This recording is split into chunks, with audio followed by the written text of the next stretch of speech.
Hi. Welcome to Someone Else's Movie, the original podcast where an actor, writer, director, or nebulous industry figure gives a little love to a movie they didn't make.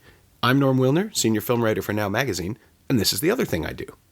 My guest this week is J. Miles Dale, a veteran Toronto producer whose credits include Bruce McDonald's Pontypool, Edgar Wright's Scott Pilgrim vs. the World, and most recently Guillermo Del Toro's The Shape of Water, which, and I still can't believe I'm about to say this, just won the Oscar for Best Picture on Sunday night, along with Best Director, Best Original Score, and Best Production Design. Obviously, I grabbed him before he left for L.A.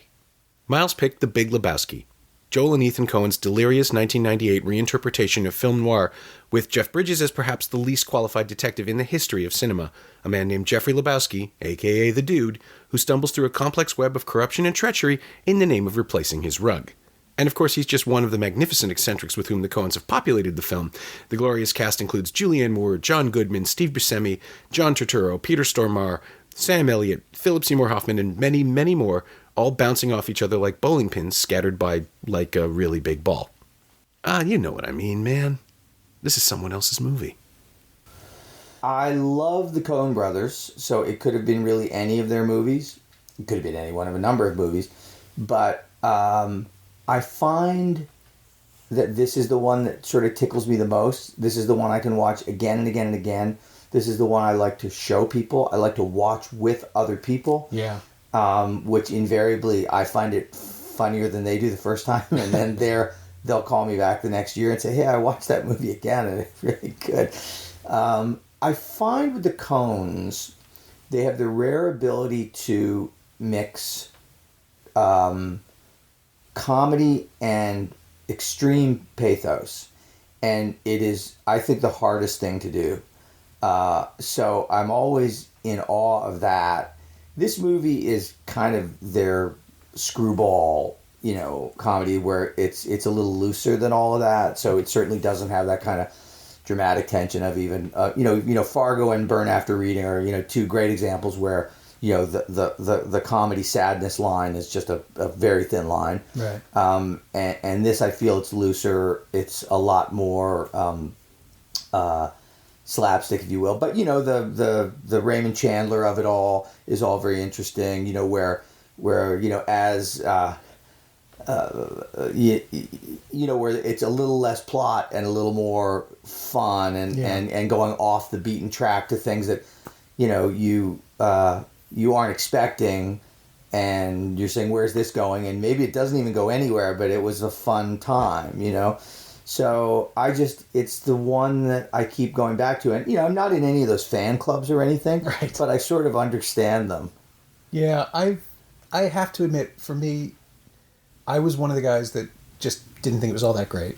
My relationship with the Coens through the 90s was really up and down. I loved the first three films, really didn't like Barton Fink. I get it, I just don't enjoy it. Then they made the Hudsucker Proxy, which made me violently angry. Right. Then Fargo, and it's like, oh, no, this is what they do. Right. And then they went right back to sort of arch, non-realism, or whatever the Big Lebowski is, which is their version of the Altman version of The Long Goodbye, right? And they even quote the opening sequences the same way.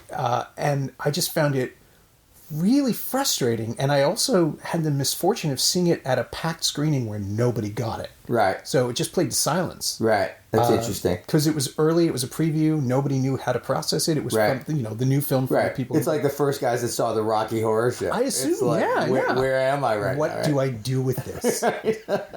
And I did not smoke enough weed to be able to enjoy this movie the way I should. Yeah, right? And none of their work, stoner culture was not something they'd ever really connected to before or even tried to interpret. Right, plus, Dazed and Confused. Yeah, and, there was a wave of it, but they were outside. Right. Because they were, I think, Fargo is the closest thing they'd done to a contemporary story at that point. Right. Raising Arizona doesn't really count. It's not. Well, again, Raising Arizona was kind of a broad comedy. To me. So it's a cartoon. Yeah, when you go from Blood Simple to Raising Arizona, that's a big move. And then you go back to like the stateliness of Miller's Crossing. Yeah, exactly. So Look, I think they show, as we were talking about Soderbergh, they show incredible range, but their temperament and certainly their sense of humor and their erudition and intelligence is all right there. So even, with this, I mean, the John Goodman character, obviously based on John Milius, the writer, the crazy gun-toting guy. Right. I forget exactly what the line is, but something like, you could say what you want about National Socialism, dude, but at least it's an ethos. Yeah. I mean, it's hilarious, and it's kind of, funny and true. So it's just like some of the lines. And then, once you watch it a few times, you really kind of fall in love with the dude. I mean, he's got not much going on, but, you're really kind of, sympathizing with him like a puppy dog. Like, guy just came in and peed on his rug. Like, it just happened to him, you know? That was the thing that, in the end, ultimately, that was the thing that got me to watch it again when the DVD came out. I had to cover it. I was reviewing it, and I did take another look at it, and it was, okay, I remember it playing more flat. I don't remember these moments. I was really surprised at how much stuff was still there waiting to be connected to, I guess. But that's it. So it's become this weird, like a train set. Every couple of years, it'll come back around again. Right, and you see something new. And and I'm here. I just feel like I'm on the tracks as it's coming towards me. It's washing over. And like that's the whole thing, right? You just have to let it flow over you. But I'm not a flower. I'm a much more aggressive engager, and I think that's it. I just had to turn my experience of it off and let it experience me. Right. Which is a weird way. So I see what you mean when you say you want to watch people watch it. Yeah, and legitimately, like I remember showing it to my brother and his wife for the first time, and it was crickets, and my kids, but I know other people who are like, let's watch it, let's get together and watch it. So you're just howling, and it's like, have you got any leads? And the when you watch the TV thing and Walter's smashing the Corvette, and he says, what's the TV line is, this is what it, a stranger in the Alps. So. Which has become a meme independent of the film. Right, which is crazy niching. Yeah. I mean, so it's there must be something to it. And then I worked with Julianne Moore on Carrie, she had a great entrance on that movie where she comes into the school to get Carrie. And I said to her, Julianne, I will say that's a great entrance, but certainly not number one. If Maude, rolling in on the wires. So we had a good laugh about that. But yeah, look, it's always... and in fact, I mean, I found her character is obviously a little bit broad, but still sort of interesting, So it's like in the context of the whole thing. I mean, it's like the Sam Elliott character, which is the best. But he said to he was doing the movie, and he said to the guys, "What exactly am I doing in this movie?" And they go, "We're not really sure ourselves, but it's like fun." So, and I remember reading the script after I'd seen the movie. I got a copy of the script, and I read the script, and it's like, if you were legitimately reading that script, you'd be thinking, what's going on here? Yeah. But then, they pull it all together. So, the I have a strange sense of humor. Like, I'll just say that. Like, you've got the Mel Brooks thing there. Sure, it's like, I've seen all that stuff. I saw Blazing Saddles 25 times when I was 15. Like, I would go and I'd see the noon, the 3, the 5, the 7. I would just sit in the theater. I could do the whole movie. So, all that stuff. And the movie I was telling you about, which you must see. Yes. Enter Laughing, which you must see. Right. This is for the listeners. One movie you haven't seen. Well, for listeners, this is a film we could not include because it's not available anywhere. Right. It was Carl Reiner's directorial debut in 1966. Quincy Jones did the music. It was semi-autobiographical. Shelley Winters, Don Rickles, Renee Santoni, Michael J. Pollard. It was a crazy, crazy cast, and very, very funny. Jack Gilford. And again, that was a movie that my parents, my brother and I, we would watch that on TV, and they would watch us watch it because we were so funny. So that's a little echo of that other thing, but. And that movie, I found it on VHS, and I had the guys at Deluxe transfer it to a DVD for me just so I could, give it to my parents so they could see it and not have to wait for it to come around on TV. In any event, it tickles my funny bone in all the right ways, even when it goes completely off piece, because I think there's something sort of lovable about almost all of those characters. I mean, Goodman's character, the dude, certainly. I mean, the Philip Seymour Hoffman character, is the first lady of the nation. It's like maybe not funny to anyone. I'll just crack up laughing when I hear him say that. Dude, we're concerned. It's a pinball machine, right? Like, it's a magnificent demonstration of the fallacy of the immovable object and the unstoppable force and all that, because for all the things that the dude accomplishes, all he really does is interact. I don't think he moves the plot. Right. He just happens to trigger action in other people. And what happens to Donnie, what happens to Walter, all of these things are other people imposing themselves on him. Right. And yeah, he would, you're right. And Maude, Well, literally everyone, right? Yeah. Like, he would be perfectly happy to stay in his apartment and not think, or in his house and not think about this stuff, but someone came in and pissed on his rug. Right. And it just sets him in motion to interact with everybody else and annoy them into action. Right. It is, it's the joke about the Big Sleep, right? Like when they asked Chandler who killed the chauffeur, he said he couldn't figure it out himself. And it didn't really matter. The guy just gets killed. Right. Doesn't matter. It doesn't impact the death is what impacts the story, not the chauffeur. And here, I don't even know if you could trace it back that way, but I don't think there is a linear story. It's just not happening to the characters we're following. But it's the same thing. It's like, it's all fake. The kidnapping's fake. The first money's fake. The second money's fake. Like, it's all like, really, like, in an existential view, like, nothing happens. Yeah. Really. We know someone loses a toe. Right. But that's it. And it's not even the person we think it is. Right. Exactly. So it's all, I mean, to me, it's really kind of, in a way, it's just scenes. It's just sketches of crazy people doing crazy things. I mostly appreciate it because I think it's original. I just think it's like, it stands on its own as something that there's really nothing quite like it.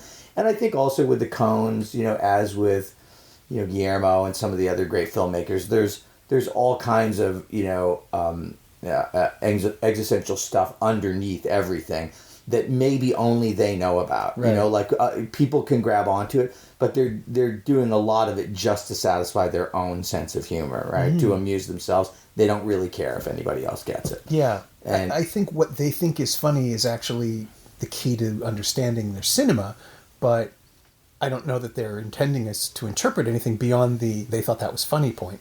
But if you look over the decades, like, the rhythm of their jokes becomes really clear, and the stuff about hats and bad luck and wigs and everything in Miller's Crossing, I feel like there's a connection here with all the weird compulsive stuff that Walter does. And again, they probably just find that stuff amusing. Right. But it also becomes a continuum, right? Like, just because they're going back to these things, and the weird repetitions of Santana Abraxas in A Serious Man, which I think is my favorite of theirs. Yeah, working with Michael Stuhlbarg, I was like, Michael, dude, Serious Man, really. Yeah, I mean, that was obviously a very personal film for them. Not, again, if you're not a Coen Brothers fan, like, that just came and went. To closest they've ever come to their own lives, their own childhood. Yeah, right, all of that. So again, I feel like a lot of this is probably just catharsis for them for however they're feeling at the time. Yeah. And I think that was a part of it. I think that they just thought, okay, this is all going to be amusing. I mean, there's so many inside jokes in the movie with the John Polito driving the Volkswagen Bug that's from Blood Simple. And I mean, there's lines that are pulled from their other movies, all kinds of stuff that I think a lot of the time they were really just trying to amuse themselves. And again, they're good at that. Like, in Burn After Reading, like, that whole crazy Brad Pitt character, like, who could get away with that? Like that doesn't play anywhere at any time for anybody ever. And it totally worked in the context of a guy who just needed, like, what between him and Jenkins and Frances McDormand in that movie, like, what they were doing. And what it was like, it made no sense at all. But so to me, that's like getting, like, brave. Like, you're out there on the wire without a safety net with that kind of stuff. And there was, a lot of that in this movie too, certainly. I mean, I think this is John Goodman's, and he's been great in all kinds of Coen Brothers movies. I think it's absolutely his best performance, because I think it's a brave performance, Yeah. When they come in on the guy with the iron lung, we're big fans, sir, especially the early episodes. it's such a specific thing to say. Right, Like exactly. They know Walter Sobchak better than they know him, better than he knows himself. Or just that kind of a character who would say that kind of a thing, you know? It's like so it's just those kinds of things where it's just, I don't know, it just tickles me all the way through. And, you know, the thing with Bunny, that's kind of the parallel, you know, from to have and have not, you know, you do know how to whistle, don't you? You know, I mean, it's just, so there's all that kind of fun inside stuff, but really for me, I just laugh. You know, the cop comes up to the car, you know, the guy shits in the back seat. It's like, you know, dude asks him if he's got any leads. You know, leads, yeah. Got a team of detectives working on. So yeah, it's just, I just feel like it's one of those things. Anything you can watch over and over again, like for me, and there are, you know, many movies that are, you know, it's like when you, I'm sure somebody's done the Shawshank Redemption on this show. No, not yet. Yeah, weirdly enough, I keep waiting for it to come up. It seems that would have been on the podium for me for sure. But, you know, or, I mean, you know, The Godfather, you know, every time you're changing channels, and there are the movies that you stop at, always. And those are a couple of them. This is certainly one. So anything you can just watch over and over endlessly again, there's some reason for it. And this is certainly like that, or anything Mel Brooks has done, but certainly the sweet spot of Mel Brooks, the sweet spot of Barry Levinson, you know, that 5-year period, you know, where he was, you know, on fire. So so the character stuff that draws you in? Is it the sort of the offset genre thing?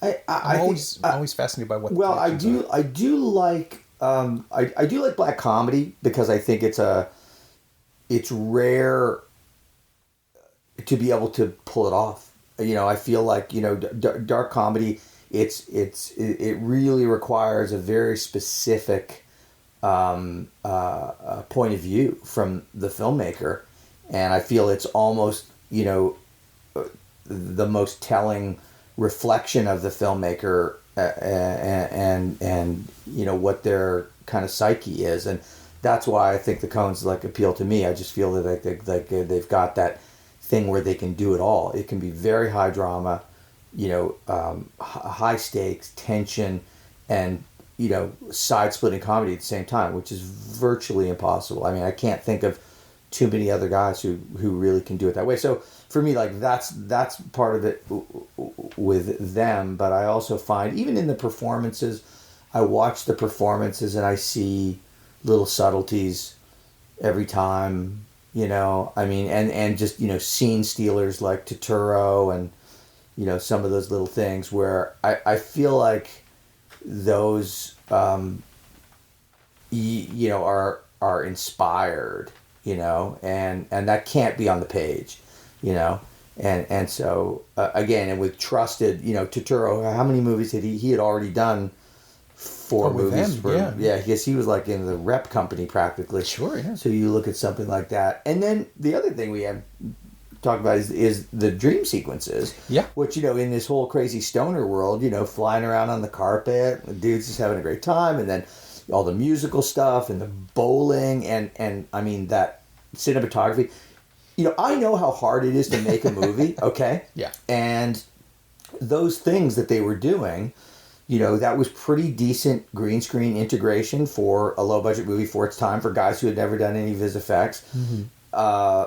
You know, that Busby Berkeley stuff that they had going was crazy. Well, yeah, I was going to say I tried to explain it to somebody once, not too long ago, maybe 5 or 6 years ago. Somebody was talking about the frog sequence in Magnolia and how that's essentially a music video. Right. And I said, yes, of course, but, you know, like the year before, there's a gargantuan 35 millimeter music video for a 30-year-old Kenny Rogers song that no one remembers, and it stars, you know, everybody, right. And it has bowling in it, and they're just right. like, I don't think he had connected the two at all, but I don't know that you get Magnolia without the Big Lebowski. It's such a weird continuum. Right. Same continuum. Yeah, I never thought of that, but it's very true. But I can totally see Paul Thomas Anderson, because Boogie getting Nights inspired by it. Yeah, Boogie Nights and the Big Lebowski have so much in common. Yes. I can just see it cross-contaminating somehow. Yeah. So I just remember seeing that for the first time, and it just also blew my mind, because it's like,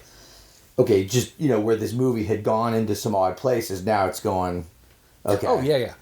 Now I'm off-piste entirely. So that was very impressive to me. Well, there was nothing in their filmography that suggested that this is where they would end up. Right. Not just the music sequence, but the entire movie. It's so completely unlike them. Yeah. But then no two films of theirs were alike to that point. No, that's true. And even then, I mean, they come next with "Oh Brother, Where Art Thou," which interestingly I thought had some elements, of that. Like it felt a little bit like the son of everything they had done before, And I think Big Lebowski was their first movie with T-Bone. I think you're right. Well, there wouldn't have been need for it because it was all like score before that, and there were a lot of songs. So I think that was the first. And then obviously, "Oh Brother," and then a few others. But so I just remember also thinking, that fantasy with all the bowling and thinking about how they shot that, and the first time you're not really, but as a producer and a director, you watch those things and you're thinking, oh my God, like this was not a big budget movie, but this stuff is time consuming and very specific, and it's not like just two guys sitting in a room or, the dude and the stranger at the bar where you just pull back into the two shot and they talk and then it's over. Right? Like they never left that two shot. Yeah. Well, so much of film noir is just conversation. Right. So I just think it's wonderful that their way of exploding it is to just not adhere to those restrictions in any way at all. It's just, you know what, we're going to ride around in the car for a while. Yeah. They do that, that's fine, but we're also going to have a massive musical number. Right. And I'm sure, and I should actually talk, because now I've met Joel a couple times with Francis this year, ask him if they spent a disproportionate amount of time and resources on those things, because I think there's just no way to do those, fast and half-ass. And that was Deakins. I think that was the third one that Deakins had done with them, and he was obviously jazzed by that. So yeah, that was also kind of a thing with me where just when you think, oh, this is fun and this and that, it goes off into that world, and the whole thing with the Jackie Treehorn and the bouncing trampoline with the naked girls in slow motion. Like again, it's just like I appreciate the visuals, and they don't, again, there's nothing really arbitrary about any of their coverage, even in terms of camera movement and this and that, and it's a treat again, just because it's so, just when you think where it's going or what might be happening, it just takes you somewhere else, and that's the thing. You love the surprise. And look, in some movies that can be, by the way, it takes you to a place I don't care and you've lost my interest. Which has happened a few times this year, even with some of the more notable films, in my opinion. But that was not one of those. I just thought it has a real kind of like a fun life force to it that just makes me smile. Yeah. So we haven't even really discussed Jeff Bridges at all, but I don't want us to slide past the fact that performance is so incredibly not Jeff Bridges. I mean, I've met him. That is him. Right. He is the dude. It's kind of incredible. But he is also known for such incredible focus as an actor, and for this, he makes it look easy, but you can always see what's going on. He's an incredibly demonstrative performer. And to dull himself down and just sort of kind of take the smart out of him. Weirdly enough, Sam Rockwell does something similar in Three Billboards this year. Right. I was thinking about that, and they're completely unrelated, but they both have this instinctive understanding that the only way to sell this character is to hide how smart the actor is. Right. And Bridges just being befuddled, it turns out, is this amazing comic engine. Yeah. And people are trying to explain things to him, and he's not letting it penetrate. I was stunned when I realized that was going on. Well, it's hard to play a stoned guy, and it's hard. It's hard to play drunk. It's hard to play stoned. But I think the secret there was the timing and some of the lines. I'm not exactly sure if there was. I looked at the script, and it appeared to me that there was not a lot of improvisation. And those guys are, famously not big Coens. improvisers. Like, what's on the page is what's on the page, and they write it so specifically. So I just thought, he showed just incredible comic timing. It's funny, I think of the Sam Rockwell character as being not that smart. I don't feel like the dude is dumb. I just feel like he's out of it a lot. He's just like he's got Although no, he's kind of dumb. He's kind of dumb. But really, it was the thing. It was him and Goodman working together too. That is the fun, because those guys, their rhythm together was incredible to me, because it's so easy for it to just go, over the top, and it didn't. Even when it didn't. And I think Jeff Bridges, he's a remarkable actor, incredibly versatile, but yeah, obviously very funny, Yeah. So it's nice when guys show you a new color, and he definitely did. I'm sure he was the only one in their mind that was going to be able to play that. They're very specific about their casting that way. And he hadn't been in anything for them prior to that, right? No, it was his first one. They don't collaborate often. There was that, and there was True Grit, and unless I'm missing a really obvious one, True Grit.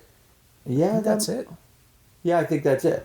So yeah, I feel like, they're so specific in their casting. The only thing, the Steve Buscemi character was a little bit of a, he felt like a bit of an add-on. Like that was the only thing I was wondering, was that what they were sort of going for?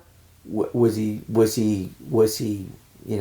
not really even there in a way? Like, the dude never really talks to Steve Buscemi, and Walter really only tells him to shut the fuck up, Donnie. Right. So that's a little bit of an odd character that I sort of wondered about, like what was the payoff with Donnie ever? Yeah. And even like when he dies, like, you don't really feel that much because you don't really know him. Yeah, I think that was. I think my first time through, I really didn't care about the funeral at the end when they dispose of his ashes. It's kind of a quick joke. Great scene, by the way, and I've done that. I've used that line. It is our most modest receptacle. Right. I will go out of my way to.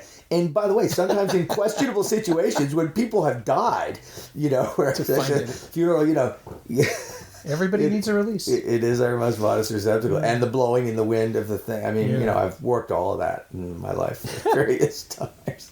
But I've come back to it and thought that maybe, he's sort of the only character who isn't, he never gets angry, he never gets hostile, he's really sweet, and he just wants to help. And so if you want to argue that the whole film noir thing is about people chasing the thing that they don't understand and ultimately finding themselves, then all they're doing in this is ignoring him and then realizing what they've lost at the end, because they've only been pursuing stupid, selfish, petty things, and Donnie, he's just not into that. But Donnie, yeah, he's pretty dumb. Right. I think he's dumber than the dude, because he's completely, as far as I can tell, he's more or less straight and sober, but he doesn't understand anything. Right. I am the walrus. Yeah. Like, what? But he's just quietly trying to help. Yeah, I sort of think the thing at the end is also their own mortality, right? Like, their own mortality is literally being blown in their face. Yeah. So, that's kind of cool and funny at the same time. Again, it's like, that's real life coming at you. But, yeah, I think,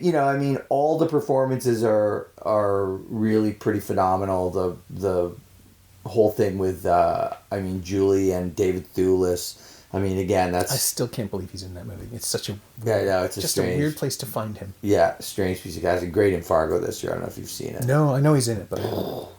Mind-blowing. Him and Spielberg. So far behind. So, yeah, and the rest of them, and the Nihilists, and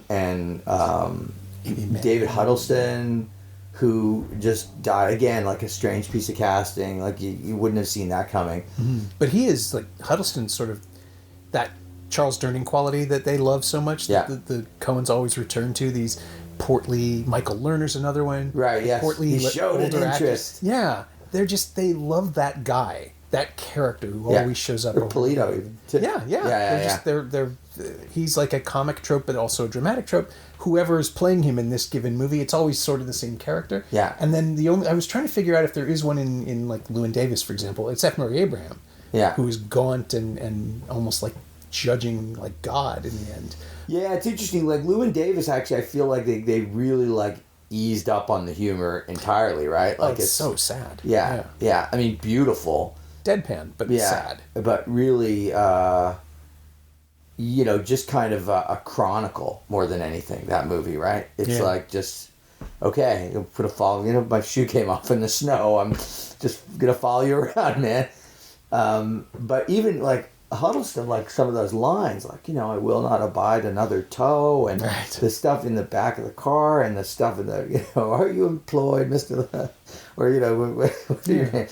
So, I mean, delivered with a straight face, it's like, it's just so impressive to me that guys can pull that stuff off. Yeah. And Phil Hoffman, like I said, that whole thing, and that's pretty early for him, right? Yeah, he was just coming up, really. I mean, there was Boogie Nights the year before, and people were starting to know who he was. Yeah. Again, I just think, like, tonally, like, all those performances ride a line, and they are all very brave, because it's just, you're one step away from taking people out of the movie with every one of those performances. Yeah. Well, I mean, with the exception of, I would go with Hudsucker, where Jennifer Jason Leigh is clearly doing the thing they've asked her to do, and it just makes you wonder why no one else is. It's so specific and tonally wrong. Right.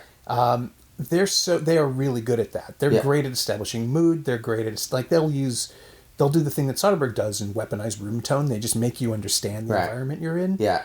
And somehow they get all the actors to line up. I always come back to this. It was an Edgar Wright quote, actually. He was talking about Scott Pilgrim. He said that the trick to making it, and I'm sure you heard this from him a number of times, the trick to getting that movie made is that everybody's pulling on the same rope with the same tension, and you have to convince them what the tension is. Right. Yeah. No, we did talk about that. Yeah. Yeah, because tonally, if something's off piece, well, again, the best example, I mean, Brad Pitt in Burn After Reading, there's no version of that in any movie. Like, somehow he pulls that off, and you believe it. He's hysterical. Like, could you imagine going in to an audition for that part and reading it like that? And you would say, thank you very much, validate your parking, and you're gone, Yeah. It's Benicio del Toro and the usual suspects, right? There's no one else who would think of that. Right. But they did, because they wrote it for him. Like, you can feel their confidence. So I feel like those things. So, again, they're very enjoyable to watch. And, in a way, the other thing is, like, because you don't know where it's going, it's like, okay, this is happening, it's fun, but you come back to the plot, So it's like, okay, I'm off on this thing, but then I come back, and it's like, okay, the money. Yeah. Okay, what the money? Oh, the toe. Oh, the girl. Oh, that money's not fake. And so really, just, checking in with the plot every now and then is fine. It's like the film sobers up and remembers. Yeah. But instead of becoming... And that's where it is noir, because noir, as someone said, wants to be... It's more about the scenes than the plot. Right. And the great scenes will make the plot okay, but make it great. Make the scenes memorable, make the characters memorable. And that's kind of what it is, even though, again, it's a pretty broad, landscape of characters. I mean, you could definitely say some are superfluous, for sure, but it almost doesn't matter, because it's like, I mean, it might as well be a sketch comedy, in a way. Yeah. Where it's like, okay, I'm over here with this guy, I'm hanging with the Jesus, I'm walking door to door with the Jesus. Well, I don't really care about the Jesus so much, except he really entertained me in the thing with the polishing the ball. And I had a laugh, and I don't know Smokey, but I know he stepped over the line, and like, so I don't know, it's just those characters just amuse the shit out of me. Yeah, a lot of it does feel like an extended game of yes and in the screenplay stage, where it's like, well, okay, but then this has to happen. Right. All right, let's do that. Right. And I'll see your insanity. Yeah. Yeah. So, and then again, like I said, you can look at it from a guy who, the world is just coming down on him, and I think that everyone can relate to that. So, you put yourself in your own life, and it's like the dude, it's like, I was just hanging out, and this thing happened to me. Yeah. And whatever that thing is to you, there's some parallel. I've got a goofy friend like Walter, who doesn't have some friend, not as crazy as that, but we've all got that friend. Yeah.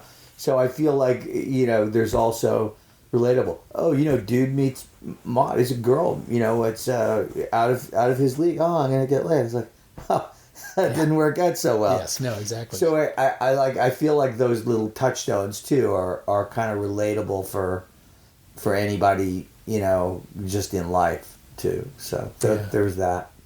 It's always struck me as an anti-stoner film in a weird way, because so many movies that involve like drug culture, drug humor, they just remind me that it is a lot less entertaining to listen to people talk about the stuff they did when they were high, right, than it is to be high yourself. Like whatever is going on is always more interesting to the people experiencing it at the moment, and then later you babble about it, which is kind of the thing that Lebowski avoids because of the film noir device. Yeah. Because we're invested in the mystery if we're not invested in them. Right. And so the second time through, you can start to understand. I warmed to the characters maybe 3 times in. Right. The first time I was trying to understand what was happening. The second time I was appreciating the structure. It's like, oh, this is doing this intentionally, and this next thing, a movie is always a better experience the second time through because some part of your brain knows what's coming. Right. Even if you don't like it, a movie seems less bad. Yeah, unless it's the crying game. Well, yeah, but then you get to experience the first 40 minutes and go, oh, I see all of this stuff. Right. Yeah. Not necessarily better, but certainly different, and you can appreciate it. And look, many movies are better the second time. Some are better the fourth and fifth, just because you get nuance that. Yeah. I could watch The Shape of Water. I've seen it 20 times, and I see some new nuance every time I see it. So. And I feel that way about this movie, is that I'll pick something up, some obscure reference. Also, now that I've read about the movie a little bit, and you get some context on it, and sure, yeah. I've resisted asking Ethan and Joel about. I've met them a couple times now, and I don't want to geek out on them. I geeked out on Julianne a little bit. I've interviewed them a couple of times. They will not tell you anything they don't want to tell you. Right. Feel free. Yeah. I did actually, the first time I met them was on the Serious Man roundtables at TIFF, and somebody tried to start with a Lebowski reference, and Ethan just shut him down, and it was magnificent. Right. Just somebody trying, like a younger journalist who's cute. Trying to be like, it was like his first thing, and it was something about, he tried to work in Dude and Ball, talking about a serious man, and Ethan just looked at him with cold eyes and said, that's funny. And they just left it hanging, and I thought, I want to applaud. These guys have been dealing with this for 10 years now. Of course. Enough already. Yeah, and they don't, they'll dig as far as they want to, but they really won't go into detail of something. Like the most intricate conversation I've ever had with them was talking about how they did the process backgrounds for the subway scenes in Llewyn Davis. Right. Because that was a challenge they were really excited about. Right. But they won't talk about the Dylan stuff. I mean, they'll talk about Dave Van Bronk, and they'll talk about things that are peripherally interesting. Right. And in A Serious Man, they talked about their childhood, but they kept saying, but this isn't really about us. This is about a fantastical situation. Right. They're just like, I love their impenetrability. Right. Yeah. They'll just give you what they want to give. Yeah. Mm-hmm. And they're smarter than everybody, so you're not going to outsmart them. Yeah.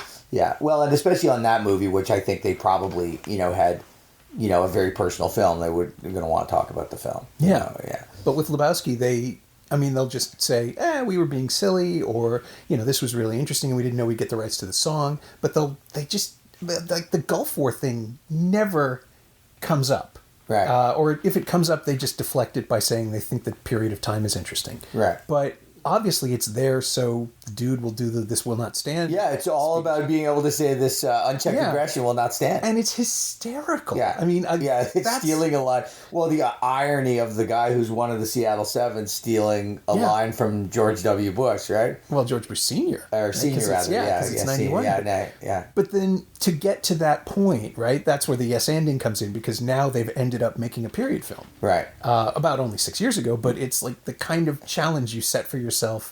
Incidentally, I just find that fascinating. There's really no other reason the film needs to be set then. In 1991. It's just funny for that one moment. Well, you got the Saddam bowling shoe guy. Oh, that's true. Fun too. But that probably came after that, Yeah. Look, I'm sure they heard George Bush say this unchecked aggression will not stand, and we're like, how can we work it in? And that was the thin edge of the wedge, right? Yeah. And here we are. That was great in Ralph's, the 69-cent check. Written on September 11th. Yep. 1991, not to mention. That's a weird-ass movie. That is a weird-ass coincidence. Yeah. But, so again, I mean, it's funny with the period movies. I remember talking to Bob Graff, who produces their movies now, about No Country for Old Men, which was set in... It's like 82 or something? Yeah, like the mid-80s, and they went and shot in West Texas. I said, it must have been tough with the cars, and he goes... No, in West Texas, all the cars are from the mid-'80s. We just used people's cars. It wasn't hard at all. Jeez. I think they just probably don't care to talk about old stuff. at all. Anyway, they're really interested in the next thing. Yeah. As I am with them. I mean, it just seems to get better and better. I mean, I think Hail Caesar is a major work of art. I really think it's a brilliant movie in so many ways. Yeah. So, I love the conceptual challenge of doing production numbers for movies that don't exist, but not just one. Like just doing a series of different styles, of different tones. And casting Channing because he can do that. Like he's not only got the acting thing, but I mean that Anchors Away bar number was wow. So I feel like and as Guillermo said to me on this movie, like what am I going to do that I haven't done? Because why would I do something I have done? You look at that and they say to themselves, okay, let's go and really challenge ourselves to do something that we haven't done. And they seem to do some version of that every time out. Like it doesn't feel like they're really trotting old ground. And that's where I put the greats, with Guillermo and Edgar and Soderbergh. We've talked about in these guys is that they're just constantly evolving as artists where it's them without any credits. Yeah. But it's somehow different, better, more evolved. Like, you're watching the growth of a major artist. And that's the interesting thing to me about all those guys. And certainly with them. I mean, it just seems to get better and better. I mean, look, there's always, bumps in the road. It was interesting to me watching Intolerable Cruelty, which they had originally written for someone else to direct. Yeah. And then they ended up directing it. But it didn't feel as much of an auteur film to me as their normal thing. So the fact that that distinction would exist, even was odd to me. Have you seen Gambit? The one they wrote but didn't direct. It's a rewrite of a '60s comedy. It's a heist picture with Colin Firth. It must be terrible. I assume so. I still haven't watched it. Isn't that something? But it's one of those things where you find out about it and it's like, wait, there's a lost Coen Brothers movie? Well, again, like I was so looking forward to Suburbicon. Oh, yeah. I really was. Me too. I mean, I like the material. I love the cast. I think Clooney's a pretty good director. Yep. They're obviously good writers, and it's like, what the fuck happened there? So I don't know. Yeah. It's all very strange, but I love the development, and you could see it right from the beginning. I mean, you could see it from Blood Simple. They grabbed you, and there's the odd chance that they've taken along the way that maybe didn't land quite the same with any of us based on personal taste. Sure. But the body of work is just it's staggering. It's exceptional. And by the way, not big budget guys. Like really very responsible. And again, guys who want to keep control by not spending too much money where they're pulling attention. And I love that. Because basically I think with them it's like, look, just give us the money and don't talk to us, and we'll give you the movie. Like, good idea. We're not interested in notes. We're casting magnets. Like, we can get stars. We'll get anybody because they know everyone wants to work with them, or whether they know it or not, the actors do, and consistently, they've got the biggest actors. So I admire that part of it, that they want to keep it small and they're not prone to excess that way, which is easy to do. It's easy to go in that direction. And by the way, the fact that I heard that Hail Caesar was like $23 million or something like that, or under 25, mind-boggling to me. Yeah, I thought it was closer to 40, 50. It looks like it's expensive. It's like we're getting that a lot with our movie right now, but I just couldn't be more impressed. Now, that Big Lebowski, a different story a long time ago, but I think it was not an expensive movie.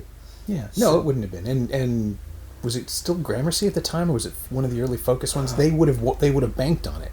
It was Gramercy. Yeah. They put out some really interesting stuff. Yeah, very interesting.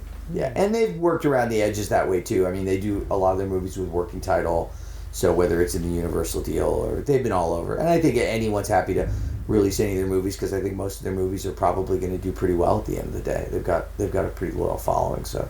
Oh, I would think so. Yeah. I've never been to one of those shows, the Big Lebowski. The live shows. The gatherings. Yeah. I can't imagine it would be. It feels a little inside. Yeah, I don't think I would want to go there. It's like, it's becoming a cult, or it is a cult now at this point. Right. And It's just not. Yeah, it's not something I want to be part of, really. Yeah. I'm much happier, as you can tell, appreciating films in the sanctity of my own little box. Yes, I can see that. And it's better with your wood stove fired up. It's better for everyone. It's gas. It's fake. Oh, okay. Oh, yeah. I think I've got that same remote. Yeah, everything's fake.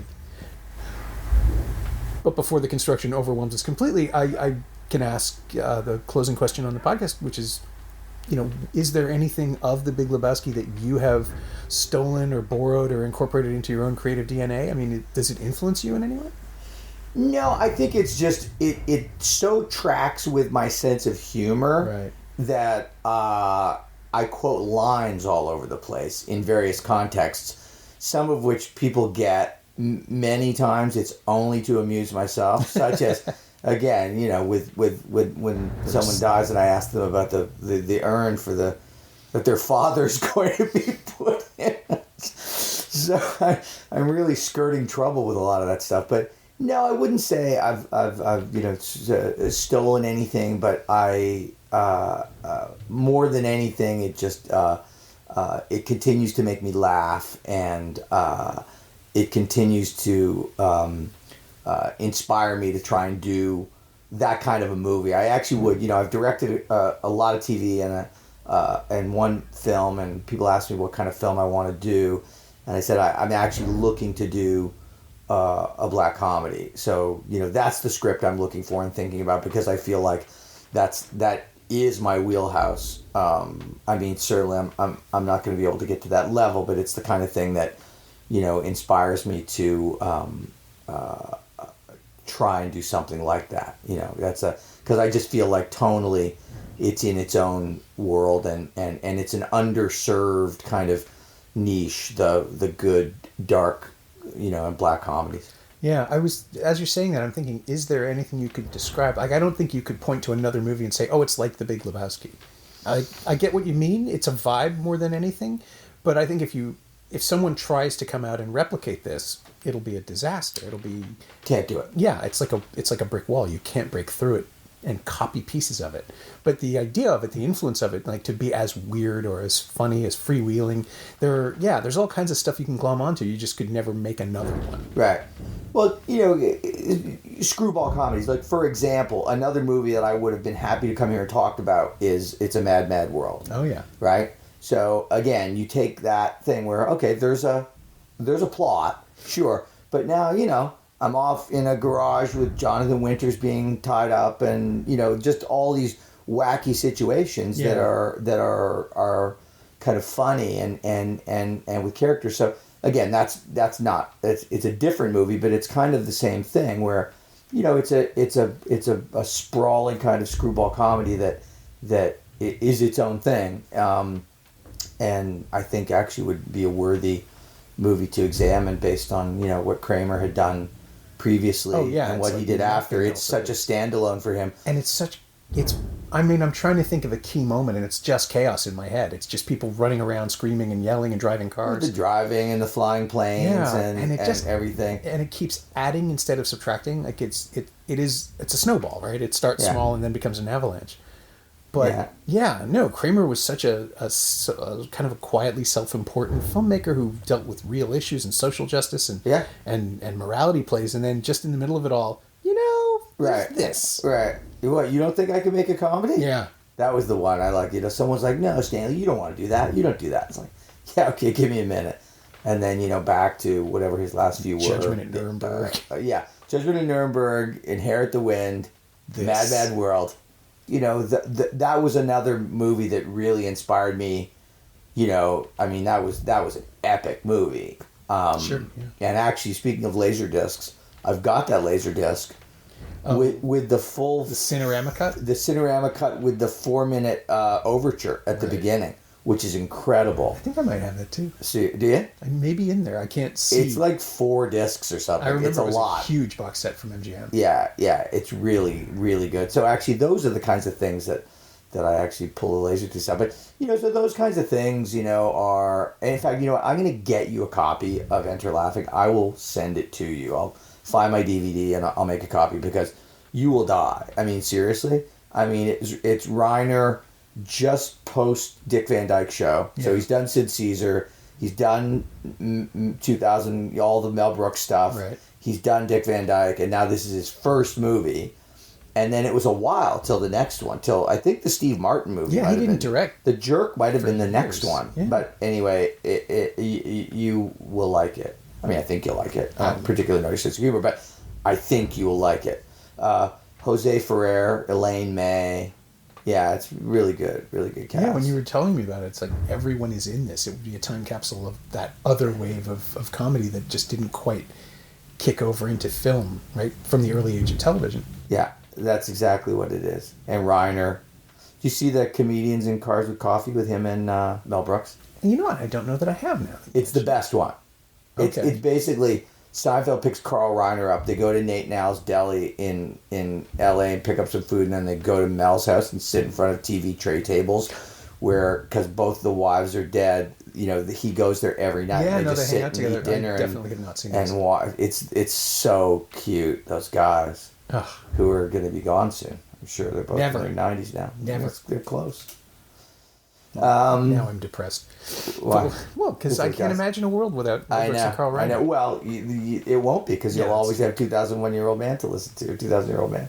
Yeah. And we'll always have the Big Lebowski, and by the same token, to just be impenetrable and fascinating and weird. Yeah. Someday that'll be old. Inexplicable. That's weird too. Yeah, old, exactly.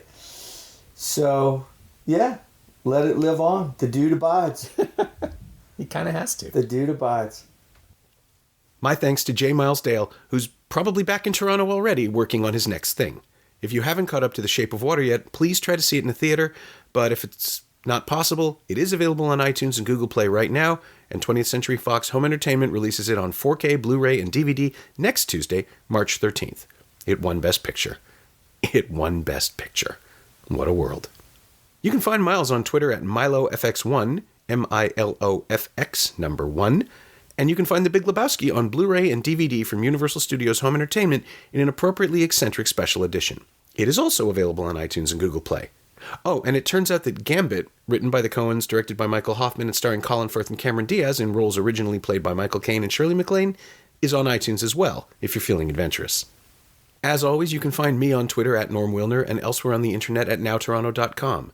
You can also find this podcast on Twitter at Semcast, SEMcast, and on the web at someoneelsesmovie.com.